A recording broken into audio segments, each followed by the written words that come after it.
Kumusta mga bata? Ngayong araw, pag-uusapan natin ang tungkol sa word processing software. Handa na ba kayo? Ano ang word processing software? Ang word processing software ay isang programa sa computer na ginagamit para mag-type ng dokumento, mag-edit, magbura, o magdagdag, mag-ayos ng itsura ng mga dokumento tulad ng liham, kwento, tula, talata, at takdang aralin.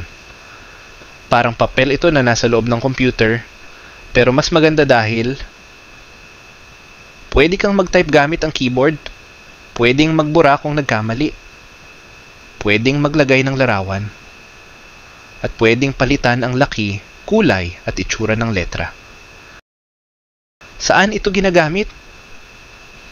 Ginagamit ito ng mga estudyante sa paggawa ng takdang aralin at proyekto. Ginagamit ito ng mga guro sa paggawa ng lesson plan at test papers.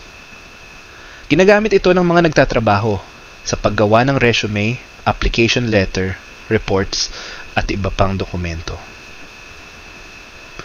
Ginagamit ito ng opisina sa pagbubuo ng mga kontrata, memorandum, at records. Narito ang ilang halimbawa ng mga kilalang word processing software na ginagamit ngayon. Bakit mahalaga ito? Ang mga software na ito ay tumutulong sa atin para mas mapadali, mas mabilis, at mas maayos ang paggawa ng mga sulatin. Hindi na kailangang gumamit ng papel at ballpen palagi. Sa computer na lang! Gusto nyo bang matutong gumamit ng word processing software? Sige, tuturuan ko kayo. Ang gagamitin natin ay ang MS Word. Siguraduhin na may naka-install na Microsoft Word sa inyong computer. Kung wala ito, pwede niyong buksan ang ibang software na available sa inyong computer tulad ng WPS Writer o Google Docs. Pare-pareho naman ang kanilang gamit. Tandaan, kapag Windows ang gamit mong computer, MS Word ang madalas gamitin. Kapag Apple, Mac ang gamit. Pages naman ang ginagamit sa pagtatype. Paano buksan ang MS Word? Narito ang unang paraan. Unang tingnan ang search bar sa ibaba ng inyong screen. I-type ang MS Word o Word.